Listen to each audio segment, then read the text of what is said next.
Send me an email. I hear those all the time, especially in cold calls, but they also come up in sales calls. And so what I'm going to be talking about in this video is why that objection is coming up for you and how to handle it. Now, when I was first starting off, I got this quite frequently. It would come up pretty frequently, and I never understood why it was happening. And now I get it oftentimes, maybe every now and then, but it doesn't really come up as much anymore because I understand why it's coming up, and so I'm able to handle it in the best way possible. So I'm gonna first cover why it's coming up, and then some things that you can use to basically handle those. So the reason why the prospect is telling you that they want to receive an email, if this is in a sales call, for them to send you an email, is primarily because they don't know what they're getting. It's primarily why they're telling you that, is because they really don't know what exactly they're receiving with the service that you're providing.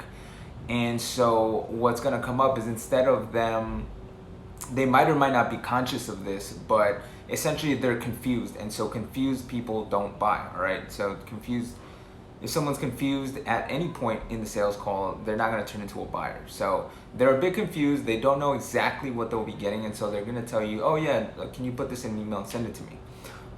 What you can do is, instead of saying oh yeah, and then getting off the phone call, what you can do, and what I do, is I'll basically try to get more clarity. So essentially what I'll do is I'll tell them, sure, Mr. Prospect, I can definitely do that, just so that I know what specifically you'd like me to include in that email. What specific things would you like me to include on there? And so what they'll do is they'll tell you, well, yeah, I'd just like to know this and this, and I'm not really sure how long is this going to take, or whatever, all the specific stuff, what the next steps are, all that stuff, how much is it going to cost, all that stuff. So that's going to give you clarity on what to recap. And so what you'll do is yeah, sure. So what you'll be getting, and then you're going to break it down for them in the call, and you're going to do it step by step, so that literally a baby can understand what they'll be getting with this service here. So you have to make it extremely simple to understand and digest. And so what's going to help you even more, and something I do as well, is I'll send over an agreement over to their email right when we're about to close the deal. I'll basically show them in writing, and if you guys have seen I think I'll post that as one of the videos, is a step-by-step and kind of walkthrough of what my contract looks like. But in that, it's very visual, and it pretty much breaks down exactly what they'll be receiving with this service. And so there are no questions hey, send me an email. So that completely eliminates it. What you want to do essentially, and you can word it in your own way, which is something I highly suggest, and so it sounds more authentic, but essentially all you want to do is basically find out what specific parts they're kind of confused with, and what parts they don't really understand. And then in the call, after they've told you what they're looking for and what they don't understand, you're going to tell them exactly what it is, and then you're going to move the conversation forward. And so what that might look like is you're going to tell them what the next steps are, and then once you do is you ask for the sale again. It's kind of like a full circle almost. And one of the things where you could go wrong is you don't ask for the sale, which is something that I did, and sometimes I catch myself also doing as well. I'm definitely not perfect. I don't claim to be. I'm not a master salesman by any means. So it is sometimes that I kind of forget to do that. But it's kind of like a circle. You want to, once you go through that entire thing, you dig deep to see what the objections are. And then after that point, you tell them and you overcome the objection. And at that point, you ask for the sale. Now, if it really was that they were just confused about what they're getting, then it should be pretty much closed at that point. But what might happen, and which often it could definitely be a possibility, and be highly likely, is that maybe they were just trying to get you off the phone, and because of fear of confrontation, they don't want to tell you that A, they're not interested, or they're still lacking trust. So what I would do is, if they still tell you, well, hey, yeah, I just want to see it in writing. If they persist, then I would definitely do, definitely bring in a lot of empathy and also understanding, and kind of see like what are the actual concerns, like what's actually what's actually stopping them from moving forward with this. And if you confront it, most of the time they'll tell you exactly what it is. And well, oftentimes, I've never really had anyone, if you do it from a genuine place, they'll usually tell you like, hey, like this is what I'm concerned about, and then you can overcome that objection. Now, if they truly do want to like just marinate over it, or maybe they just want to see it in writing because they've been burned in the past, which often does happen, and you've gone through all, you've asked them, what's your concern here, or whatever it might be, then I will do one or two things depending on how the conversation is going. I'll either gauge interest to see if like, hey, maybe like, is this person actually serious? If they are interested, what I'll then do is pull a deposit, just so that I know like this person is committed and all they want to do is think about it, which is fine.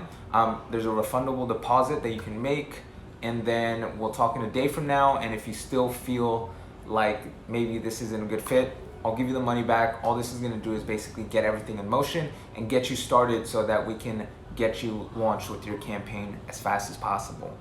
So that's how to handle that right there. Notice that it's step by step. You're essentially isolating different objections and then handling those, and then you're isolating another one, you're handling that one, and you're isolating another one, and you're handling that one, which is going to kind of help you, baby step to the close.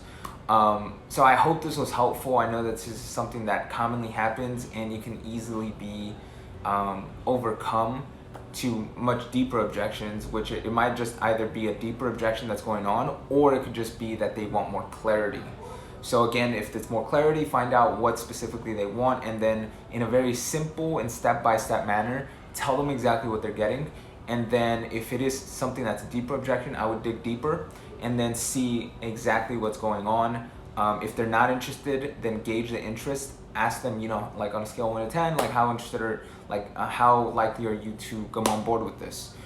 That's a good way to gauge the interest. And if it's just like a trust objection, then I would go deeper on that and then pull a deposit at the end of the call.